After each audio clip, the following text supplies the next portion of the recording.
Hi, this is Brian Oliva at Getsemani Music. Recently, Moog issued a firmware update for the Moog One, now version 1.8.0. Primarily, that had mostly fixes for MIDI-related issues that had been never implemented. The list shows 13 fixes for MIDI-related stuff. And there were really only two other things that mentioned anything else. One showed improved init patch by setting all the oscillator tries by default to 0% and saws to have the fastest reset times. And another line item saying that multiple issues with EG loop and latch were fixed, but it didn't really go into any detail what that meant.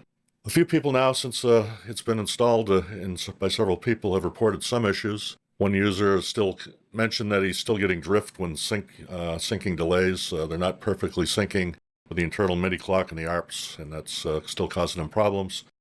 Some people are still experiencing stuck MIDI notes, although I guess that problem has significantly improved, but it's still out there. But the biggest issues coming around are several patches that seem to have been corrupted or destroyed in the process.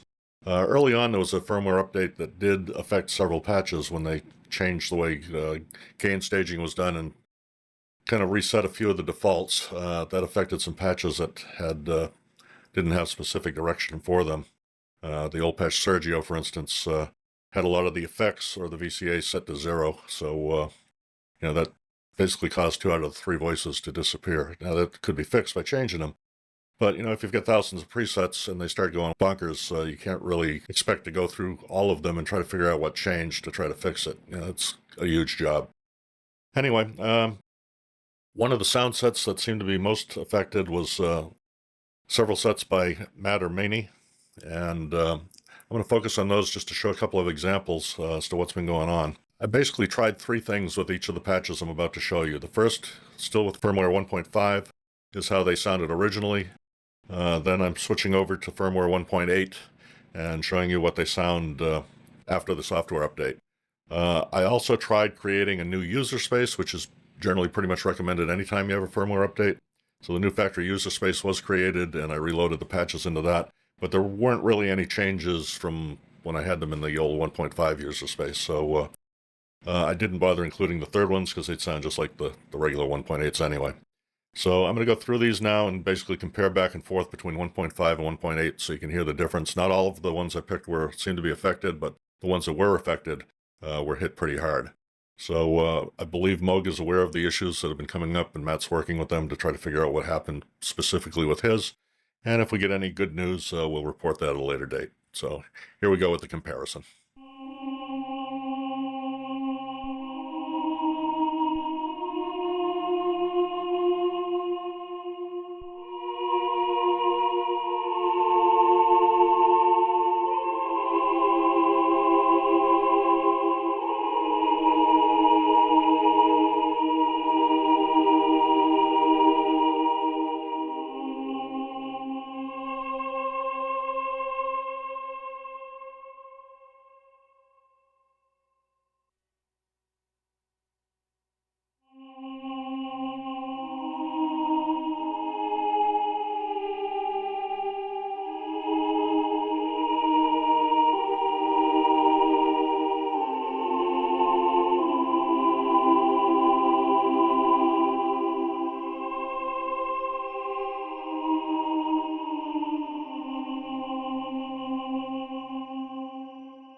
So you can see how some patches have been severely affected. If you're a heavy MIDI user, the 13 fixes probably helped a lot, so maybe you're going to have to live with the patches, with certain patches being unusable, at least for the time being. If you don't use MIDI very much, or you've never been affected by the previous MIDI issues, I guess my recommendation right now is to stick with 1.5, because that preserves pretty much everything you're used to without doing anything significant if you're not a MIDI user. The good news is that if you've already updated to 1.8, it's very, very simple to go back to 1.5. You don't even need a flash drive to do it. You might want to go back and look at my old video that I'll link into this one that shows you how to do a rollback on firmware updates. The Moog One conveniently always contains firmware 1.0.0. The one that you've got most recently updated, and the one previously there. So if you were running 1.5 and you upgraded to 1.8, the Moog One should contain 1.0, 1.5, and 1.8. Just with the thing shut off, just hold down the big encoder button, that's the big knob in the middle, and turn the unit on while you're holding it. That'll come up with a 1 screen that'll show the firmware revision under the word 1. If you rotate the knob, it'll cycle between the 3 that are available. Just set it back to 1.5, push that button down again, and it'll reload 1.5. You can switch back between 1.5 and 1.8 as much as you like without having to do any other loading. And it does reset everything again, but it's, I think, even quicker than just doing the full update from scratch.